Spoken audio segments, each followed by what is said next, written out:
Anaesthesia surgery में coma के दौरान डॉक्टर द्वारा अत्याचार हुआ। जागने पर डॉक्टर ने भ्रम बताया। पहली बार एनेस्थीसिया में कई लोग ऐसा अनुभव करते हैं। जाते समय घर स्नान व विश्राम सुझाए। लासी को हमेशा लगा कि उसका अनुभव मृत्युकारी भ्रम नहीं था। वह घर लौटकर घटनाएं याद करने की कोशिश की, लेकिन एनेस्थीसिया के प्रभाव में रहा। वह टुकड़े टुकड़े चित्रों को जोड़ने में असमर्थ था। जमीन पर पड़े कपड़े उठाकर जांचने पर निशान ने उसके विचारों को पुष्ट किया। वह नहीं सोच सकता था कि बेहोश रहने के दौरान क्या अनुभव किया, इसलिए उसने उपयोगी साक्ष्य समझकर शहर के बड़े अस्पताल में जांच की। प्राप्त निष्कर्षों ने उसे तोड़ दिया। फौजदारी डॉक्टर ने हाल के संबंधों की पुष्टि की।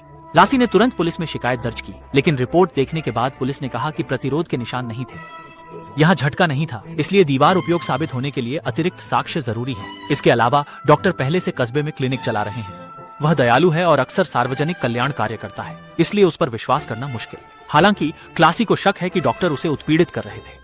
कल रात प्रेमी से बहस में उसने अनजाने में फ्रीजर का शीशा तोड़कर बाएं हाथ को घायल कर लिया। आश्चर्यचकित होकर जाल में फंसी उसके मन में बुरे विचार उभरे।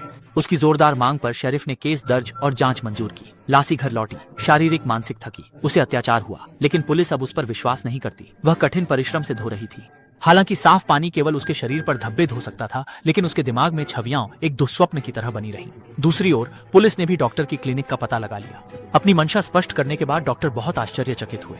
इतने वर्षों में यह पहली बार था कि उन्होंने ऐसी घटना का सामना किया। जांच में सहयोग करने के लिए डॉक्टर ने घटना की रात के विवरण बताए। उस रात वह एक घायल मरीज का इलाज कर रहे थे। अचानक लाशी झड़प कर अंदर आईं और कहने लगीं कि वे पहले इलाज चाहती हैं ताकि अन्य मरीज परेशान न हो। डॉक्टर को लाशी को सर्जरी कक्ष में ले जाना पड़ा, क्योंकि लाशी हमेशा ही बहुत तनावग्रस्त रहे। डॉक्टर को मजबूरन उन्हें एक शांतिदायक इंजेक्शन देना पड़ा, लेकिन बाद में ऐसी शिकायतें आईं।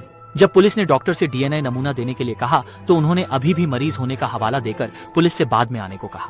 पुलिस ने बाद में अस्पताल की नर्सों से भी बात की, जिससे डॉक्टर के कथन की पुष्टि हुई और लाशी के सहकर्मियों से यह भी पता चला कि उस रात उसने अपने प्रेमी के साथ बड़ी लड़ाई की थी, जिससे दोनों को कुछ चोटें आई थीं। और प्रेमी के सिर पर लगी खरोंच यह भी दिखाती है कि डॉक्टर ने उनसे झूठ नहीं बोला था। जब वह फिर से क्लिनिक वापस आई तो डॉक्टर ने पहले से एक खून का नमूना तैयार रखा था और नर्स से उसका लेबल लगाने को कहा, फिर उसे पुलिस को सौंप दिया। मुझे तुम्हारे द्वारा प्रदान किए गए अध्ययन कक्ष में होना चाहिए। तुम अपने डॉक्टर पर विश्वास नहीं?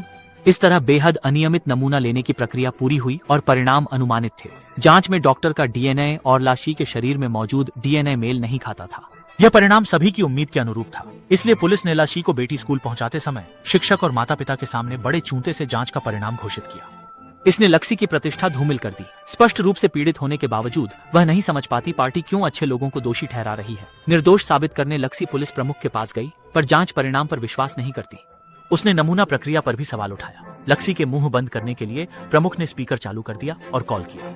नमूना लेने वाले सहकर्मी, क्या आप मुझे डॉक्टर का नाम दे सकते हैं?